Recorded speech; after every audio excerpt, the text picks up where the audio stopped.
नमस्कार, बहुत स्वागत है आप सभी का। मैं हूं आपके साथ नैना यादव, लेकर हाजिर हूं हमारा खास शो पूछता है इंडिया। पाकिस्तान एक बार फिर से बेनकाब हुआ है। बात करेंगे उस सबसे बड़े खतरे की जो एक बार फिर पाकिस्तान से जुड़ चुका है, और यह आशंका किसी और ने नहीं बल्कि खुद अमेरिकी राष्ट्रपति डोनाल्ड ट्रंप की टीम की ओर से आई है। इस बारे में ये खबर क्या है और किस तरह से पाकिस्तान को खतरा अमेरिका मान रहा है, और आइए बात कर लेते हैं पाकिस्तान की ओर खड़े होते बहुत बड़े खतरे की। और यह आशंका किसी और ने नहीं बल्कि खुद अमेरिकी राष्ट्रपति डोनाल्ड ट्रंप और उनकी टीम की तरफ से जताई गई है। आपको ये भी बताते हैं किस तरह से हालात यहां पर लगातार देखने को मिल रहे हैं। दरअसल अमेरिका की director of national intelligence Tulsi Gabbard, जिन्होंने एक रिपोर्ट जारी की और इसमें पाकिस्तान के परमाणु हथियारों और मिसाइलों को अमेरिका के लिए बड़ा खतरा बताया गया। गबार्ड ने कहा है कि चीन, रूस, उत्तर कोरिया और पाकिस्तान जिसकी मिसाइलों को अमेरिका के लिए बड़ा खतरा एक तरह से बताया गया है। उन्होंने कहा कि परमाणु और पारंपरिक पेलोड से लैस कई तरह की नई और बेहतर मिसाइलों पर रिसर्च और विकास कार्य किए जा रहे हैं जो अमेरिका तक हमले करने में सक्षम होंगे। गबार्ड ने दावा किया कि चीन और रूस ऐसी प्रणाली का विकास भी कर रहे हैं जो अमेरिकी मिसाइल डिफेंस सिस्टम को धोखा देने में सक्षम है। गबार्ड ने सीनेट को यह भी बताया कि फिलहाल इन मिसाइलों की जो संख्या है वो करीब 3000 है, जो साल 2035 आते आते बढ़कर हो जाएगी 16000 से ज्यादा। लेकिन उन्होंने ये भी कहा कि अमेरिका की जो मजबूत एटॉमिक रेजिस्टेंस कैपेबिलिटी है वो सामरिक खतरों से देश की सुरक्षा सुनिश्चित कर सकती है।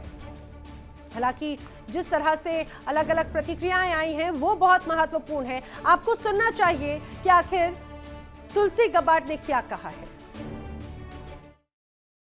The United States' secure nuclear deterrent continues to ensure safety in the homeland against strategic threats. However, the intelligence community assesses that Russia, China, North Korea, Iran, and Pakistan have been researching and developing an array of novel, advanced, or traditional missile delivery systems with nuclear and conventional payloads that put our homeland within range. The IC assesses that threats to the homeland will expand collectively to more than 16,000 missiles by 2035. तो आपने तुलसी Gabbard को सुना, उन्होंने बाकायदा एक report पढ़ते हुए बताया और ये बताया कि किस तरह से पाकिस्तान भी अमेरिका के लिए बड़ा खतरा हो सकता है, ठीक उसी तरह से जैसा वो रूस और चीन को मानते हैं या ईरान को मानते हैं। हालांकि रिपोर्ट में पाकिस्तान के एटमी हथियारों को बड़ा खतरा माना गया ही स्पष्ट है। ये बात और भी ज्यादा खतरनाक हो जाती है जबकि पहले भी पाकिस्तान अमेरिका और पूरी दुनिया को कई बार धोखे दे चुका है। कैसे धोखे दिए मैं आपको याद दिलाती हूँ। 9/11 याद है आपको? 9/11 हमले, उसके बाद में पाकिस्तान ने अमेरिका का साथ देने का भरोसा दिया, लेकिन पाकिस्तान के एबटाबाद में ओसामा बिन लादेन छिपा मिला, जिसे साल 2011 में अमेरिकी नेवी सील्स ने मार गिराया था। यह सबसे बड़ा धोखा अमेरिका को देना था। अफगानिस्तान युद्ध के दौरान भी पाकिस्तान ने अमेरिका का साथ देने का वादा किया था, लेकिन साथ देने के नाम पर अरबों डॉलर की मदद ले ली। लेकिन हुआ क्या? अंदरूनी तौर पर पाकिस्तान आतंकवादियों की मदद करता रहा, अफगानिस्तान की मदद करता रहा। अब पाकिस्तान के जो परमाणु वैज्ञानिक हैं AQ खान, उन पर अमेरिका के दुश्मन मुल्कों उत्तर कोरिया, ईरान, लीबिया को परमाणु तकनीक और सेंट्रीफ्यूज बेचने का आरोप लगा। ये सबसे बड़ा धोखा जो कहा जाता है उसमें से एक माना जाता है। एबटाबाद ऑपरेशन, जिसके दौरान अमेरिका का एक हेलीकॉप्टर दुर्घटनाग्रस्त हुआ और बताया जा रहा है कि अमेरिका ने हेलीकॉप्टर का मलबा सुरक्षित रखने को पाकिस्तान को कहा, लेकिन पाकिस्तान ने चीन के इंजीनियरों को मलबे की जांच और स्टेल्थ तकनीक की नकल करने की इजाजत दे दी। अमेरिका ने आतंकवाद के खिलाफ इस्तेमाल किए जाने की शर्त पर F-16 फाइटर जेट्स दिए, लेकिन साल 2019 में बालाकोट स्ट्राइक समेत कई घटनाओं के दौरान पाकिस्तान ने F-16 फाइटर जेट्स का इस्तेमाल किया। समझिएगा, यह अपने आप में बड़े धोखों को दर्शाता है। जाहिर है कि अमेरिका भी पाकिस्तान पर भरोसा कर नहीं पा रहा, भले ही वो उसको समर्थन करता हो, पिछले कुछ वक्त से गलबैया कर रहा हो, लेकिन जो अमेरिका का समर्थन नजर आता है वो भी कोरा ही है। ऐसे में सवाल ये कि क्या पाकिस्तान के परमाणु हथियार और मिसाइलें बाकी दुनिया के लिए खतरा नहीं होंगी? ये एक बड़ी बात जरूर नजर आती है। बड़े सवाल ये, क्या गबार्ड की जो रिपोर्ट है उसके बाद में ट्रंप पाकिस्तान के सहयोग वापस ले लेंगे? क्या गबार्ड की रिपोर्ट पाकिस्तान के परमाणु हथियारों के असुरक्षित हाथों में होने की ओर इशारा है? क्या अब अमेरिका को पाकिस्तान पर भरोसा नहीं हो पा रहा? ये वो तमाम सवाल हैं जिन्हें जानने की कोशिश करेंगे। खास मेहमानों का जो पैनल मेरे साथ में कनेक्ट हो रहा है, जल्दी से आपको मिलवा देती हूँ। रिटायर्ड कर्नल दिनेश नैन बतौर रक्षा विशेषज्ञ मेरे साथ में कनेक्ट हो रहे हैं। भू राजनीतिक विश्लेषक पूर्णिमा नाथ जी यूएसए से मेरे साथ में कनेक्ट हो रही हैं। मेरे साथ में डॉक्टर अमजद अयूब मिर्जा कनेक्ट हो रहे हैं, बलोच एक्टिविस्ट। और मेरे साथ में पाकिस्तान से रक्षा विशेषज्ञ retired major Sheikh Nadeem connect हो रहे हैं। जल्दी अफगानिस्तान से भी खास मेहमान कनेक्ट होंगे, उनसे भी आपको मिलवाऊंगी। आप सभी खास मेहमानों का इस चर्चा में बहुत स्वागत है। मैं सबसे पहले दिनेश ने आपसे समझना चाह रही हूं, अगर इसके पहले लगातार इतने बड़े धोखे पाकिस्तान की तरफ से अमेरिका को भी मिलते रखे हैं, तो क्या ये जो रिपोर्ट आई ये हैरान करने वाली है, या फिर पहले से पाकिस्तान के इस रवैये को लेकर अमेरिका ऑलरेडी अलर्ट है, उसे इल्म रहा है हमेशा कि पाकिस्तान का जो रवैया है वो आगे भी ऐसे ही रहेगा, दगाबाजी का, धोखेबाजी का? देखिए नैना, जो पाकिस्तान जब बना था और जब ब्रिटिशर्स ने पाकिस्तान बनाया तो उनका इरादा मुस्लिम कंट्री को बनाने का नहीं था। उनका बेसिक, उनको एक बहाना मिल गया था एक मुस्लिम कंट्री बनाने के लिए, बेसिकली इसको यूज करने के लिए फ्यूचर में। क्योंकि पाकिस्तान की जो लोकेशन है, यानी हमारे हिंदुस्तान का जो पोर्शन था पहले सिंधु नदी के साथ का, इसकी लोकेशन स्ट्रेटेजिकली जो है वो, चाहे आप मध्य एशिया ले लीजिए, वेस्ट एशिया ले लीजिए, या आप चाइना की तरफ से ले लीजिएगा, ये सारे इलाके के अंदर सेंट्रलाइज लोकेशन एक बनती है जो कि स्ट्रेटेजिक लोकेशन है। तो ये अब से नहीं, ये तो अंग्रेजों के जमाने से इसको इस्तेमाल करने के लिए लोगों ने इस इलाके को किया और हमारे से इसको तोड़ दिया गया सिर्फ एक मुस्लिम कार्ड के बहाने, जिसमें जिन्ना ने बहुत बड़ा रोल निभाया था। अब रही बात उसके बाद में, जो सत्ता में लोग आए वो बड़े गिने चुने लोग थे, जो कुछ परिवार थे 250, 400, 500, अब वो शायद 30,000 के करीब हो गए हैं। और उन लोगों ने, क्योंकि यहाँ पे इसका कोई विजन नहीं था स्टेट का बनाने का, इसका कोई बेस नहीं था, कोई इसकी ये जो बना है पाकिस्तान, इसका कोई मूल रीजन नहीं था एक्सेप्ट कि एक मुस्लिम कार्ड खेलने के। तो इन लोगों ने जाकर के वहां पे इनकी स्टैब्लिशमेंट से लेकर के, इनकी जुडिशरी से लेकर के और नीचे तक जो भी मेन जो इनकी एक सोसाइटी की जो शाखाएं हैं, उनके अंदर अपना कब्जा जमा लिया, जो आज तक है। और इन्होंने खूब दब के फायदा उठाया इस पाकिस्तान नाम के स्टेट का। तीसरा, अब इसको देखते हुए अगर हम देखें तो हमेशा से इस जगह पे अमेरिका का इंटरेस्ट रहा है चाइना को काउंटर करने के लिए, या फिर अपने आप को बेस बनाने के लिए जो है मध्य एशिया के अंदर रशिया के, यूएसएसआर के नजदीक होकर के, और साथ साथ में गल्फ कंट्रीज के ऊपर भी नजर बनाने के लिए। और इस बात का फायदा इन सियासतदारों ने, यहाँ की जो एस्टेब्लिशमेंट है, उन्होंने भरपूर उठाया, भरपूर। मैं आपने जो एग्जांपल दिए कि इन लोगों ने जो है अपने न्यूक्लियर जो खान साहब थे साइंटिस्ट, उन्होंने कहा अपने न्यूक्लियर बॉम्ब जो है न्यूक्लियर प्रोग्राम को बेचा, कहा कोरिया हो, लीबिया हो, यहां तक कि ईरान के साथ में भी इनकी बातचीत चली थी। जी। लेकिन इसके अलावा F-16 हो या कुछ भी, मैं आपको रिसेंट बताता हूं जी, चीन को साथ में मिला करके इन्होंने पैसे के लिए चीन को सीपैक दिया। अच्छी तरह जानते थे कि गिलगिट बल्तिस्तान और पीओके इनका क्षेत्र नहीं है। जी। लेकिन इन्होंने क्या सोचा कि चीन यहां बैठ जाएगा तो भारत इसको ले नहीं पाएगा। ये सोच करके इन लोगों ने क्या, नोट भी बन रहे थे, डॉलर भी बन रहे थे, वहां चीन को खुश कर रहे हैं। उसी दौरान में अगर आपको याद हो, अफगानिस्तान के अंदर जब अमेरिका तंग आ रखा था, तो अमेरिका को तंग करने में यही लोग थे। इन्होंने ही इस जो है ये टीटीपी जैसे संगठन जो है, तालिबान को अमेरिका के पीछे लगा रखा था। उधर से पैसा लेते थे, इधर से इनको इंफॉर्मेशन देते थे और इनको मदद करते थे। 10 लाख के करीब अफगानी अपने देश के अंदर बैठा रखे थे। और जब इसका ये मुझे लगता है कि ये तो एक बड़ी लंबी फहरिस्त हो जाती है, और ऐसे तमाम भी अलग अलग इंसिडेंट्स हैं जो इतिहास के पन्नों में दर्ज हैं। जी, बात पूरी कीजिएगा दिनेश जी, फिर मैं रिएक्शन ले रही हूँ। जी, अमेरिका के वापस जाने की बहुत भद्दा गेम खेला था पाकिस्तान ने, बहुत गंदा गेम खेला था। पूरा धोखा दे रहे थे अमेरिका को। और अमेरिका ये बात अच्छी तरह जानता है कि इन लोगों ने अफगानिस्तान लड़ाई के दौरान $30 बिलियन ठगे हैं, अच्छी तरह जानता है।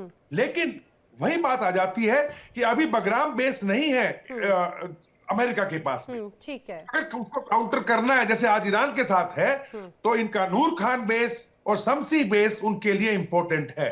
ठीक है, तो मैं लिहाजा इसी का जवाब एक बार ले लेती हूँ। हड्डी डालनी पड़ती है आसिम मुनीर के सामने, तो वो हड्डी डालेगा और उसको और इस्तेमाल सर मुझे लग रहा है कि शायद अमेरिका भी इस बात को लेकर पूरी तरह से तैयार है, पाकिस्तान तो इसका आदी हो ही चुका है। लेकिन अपने दर्शकों को मैं बताऊं और मेजर शेख नदीम का रुख करूं कि ये जो पूरा बयान आया है ये कोई ऐसे ही किसी हल्के मंच से नहीं आया। तुलसी गबार्ड जो कि अमेरिका की डायरेक्टर ऑफ नेशनल इंटेलिजेंस हैं, उन्होंने ये हाल ही में बयान दिया। मौका था सीनेट इंटेलिजेंस कमेटी के सामने वर्ल्ड वाइड थ्रेट्स हियरिंग का। इस दौरान उनकी तरफ से रिपोर्ट पेश की गई। मेजर शेख नदीम, तुलसी गबार्ड की इस रिपोर्ट को लेकर या अमेरिका की इस रिपोर्ट को लेकर क्या कहेंगे? देखिए, पहले तो मैं ये बता दूं कि अभी जिस तरह दिनेश साहब कह रहे थे, कर्नल दिनेश, तो इनकी बातों से यही महसूस होता है कि असल मसला ये नहीं है कि पाकिस्तान क्या कर रहा है क्या नहीं कर रहा है। असल इनको मिर्चें लगी हुई हैं कि पाकिस्तान बना क्यों है। ठीक है, कभी कहते हैं कि अमेरिका और ब्रिटिशर्स ने बनाया, फिर कहते हैं कभी कि नहीं अमेरिकन और ब्रिटिशर्स को ही जनाब धोखा दिया, कभी कहते हैं $30 बिलियन ठग लिए। तो इनको मिर्चें क्यों लग रही है? अगर हमने $30 बिलियन उनसे लिए, ठीक है, अल्हम्दुलिल्लाह पाकिस्तान अपनी जगह कायम है। जहां तक तुलसी गबार्ड का मामला है, देखिए पहली बात तो ये है कि आप ये नोट कर लें कि उन्होंने ये बयान पाकिस्तान के फेवर में दिया और उन्होंने पाकिस्तान को लिस्ट किया रशिया, चाइना, नॉर्थ कोरिया के साथ अल्हम्दुलिल्लाह कि हम अब दुनिया की बड़ी पावर्स में हैं और आज अमेरिका जैसा देश जो है वो हमसे घबरा रहा है।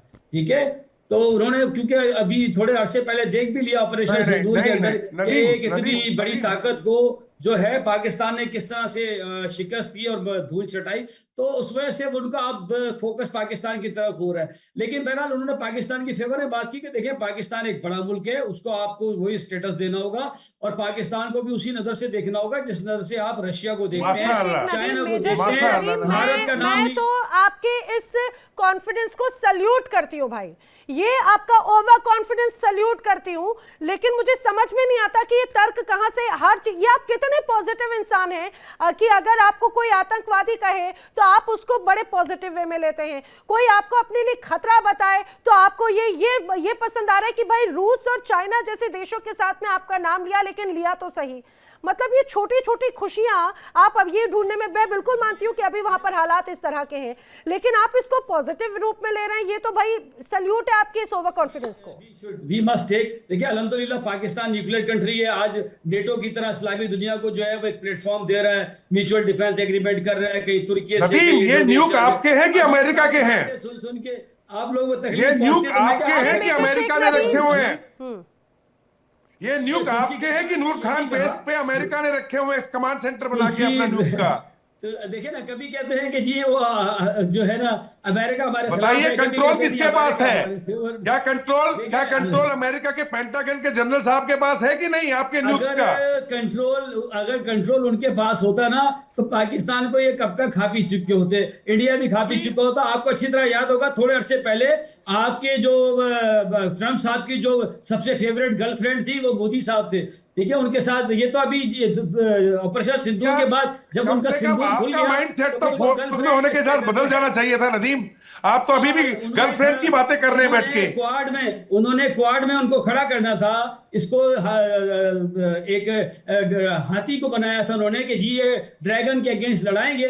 इन्होंने देखा कि वो ड्रैगन के अगेंस्ट क्या, वो $8 बिलियन जिनका बजट है दिफाई, उन्हीं से मार खा गए, जबकि इंडिया का डिफेंस बजट है $88 बिलियन। अल्हम्दुलिल्लाह $88 बिलियन पर हम रिस्पॉन्ड कर रहे हैं इंडिया को $8 बिलियन से, और ये हर चीज में रिस्पॉन्ड किया। आप कल बनाए ना हाइड्रोजन बम का धमाका करें, हम आपको धमाका करके दिखाएंगे। आप ICBM करेंगे, हम भी करेंगे।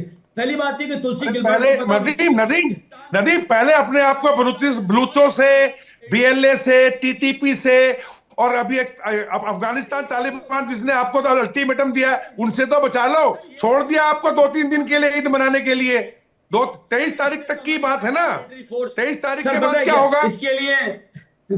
इसके लिए पैरामिलिट्री फोर्स काफी है और वो उनसे निपट रही है, आप उनकी टेंशन ना ले। जिस फोर्स को अमेरिका नहीं हरा पाई, जिस फोर्स को रशिया नहीं हरा पाया उसको आपके देखें, आपके जो basically जिनकी पैंट जो है चमन बॉर्डर पे लटका दी जाती है वो लोग निपटेंगे, ऐसे वो लोग तो निपटेंगे। शिवांगी की भी बहुत सारी मतलब चीजें हमारे आपकी पास माशाअल्लाह, हैं। नदीम मुझे ना देखिए मुझे भाषा आपको तो ना आप आपकी गलत यूज तारीफ कर रहे करनी हैं, चाहिए। मैं तो बहुत नदीम, मुहज़्ज़ब अंदाज में बात कर रहा हूँ और माशाअल्लाह तारीफ कर रहा हूँ। सुनो, आप तो माशाअल्लाह इतने पॉजिटिव हैं कि ऑपरेशन सिंदूर में पिटते हो तो फील्ड मार्शल बन जाते हो। ठीक है, अभी अमेरिका आपको टेररिस्ट बोल रहा है तो अपने आपको ताकतवर बोल रहे हो। आप बोलते हो आपका नाम ले दिया फेडरिस्ट में कि अगला आपको ठिकाने लगाएंगे, तो आप बोलते हो देखो कितना बड़ा देश है। यार आपकी पॉजिटिविटी की पता माशाअल्लाह, मतलब दिल आ गया मेरा आज। आप तो बहुत पॉजिटिव इंसान हो भाई, बहुत पॉजिटिव इंसान हो। अल्हम्दुलिल्लाह, आपसे बढ़िया अल्हम्दुलिल्लाह कोई मुस्लिम है नहीं। सर, काश मैं बताऊं क्या प्रॉब्लम है।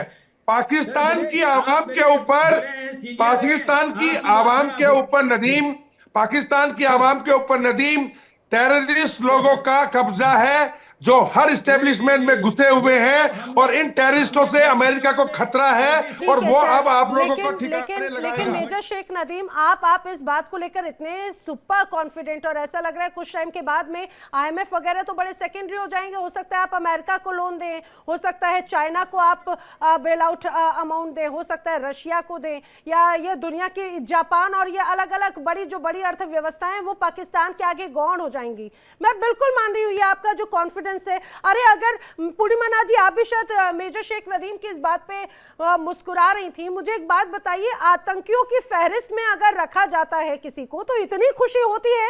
ये सिर्फ पाकिस्तान ही कर सकता है मेरे लिहाज से, मैंने आज तक कभी नहीं देखा ऐसा। नैना, पाकिस्तान को मैं एक्चुअली एक सॉवरेन स्टेट मानती ही नहीं हूँ। इट्स ए प्रॉक्सी स्टेट बनाया गया है ब्रिटिशों की तरह, वेस्टर्न एंटिटी की तरह, to keep an eye on India. India के साथ अगर पाकिस्तान नहीं बना हुआ रहता तो अभी इंडिया कहाँ पहुंच चुका होता, मुझे बताइए। हमारे जैसे लोग जो पढ़ाई लिखाई में ध्यान देने वाले होते तो हमें थोड़ी कोई टेररिस्ट। आप बताइए तालीम क्या है अपनी, आपकी तालीम बताइए, एजुकेशन बताएं अपनी। मैं बताता हूं अपनी एजुकेशन, एक मिलिट्री ऑफिसर हूं अल्हम्दुलिल्लाह, masters in applied physics, master in computer science, master in business management and that.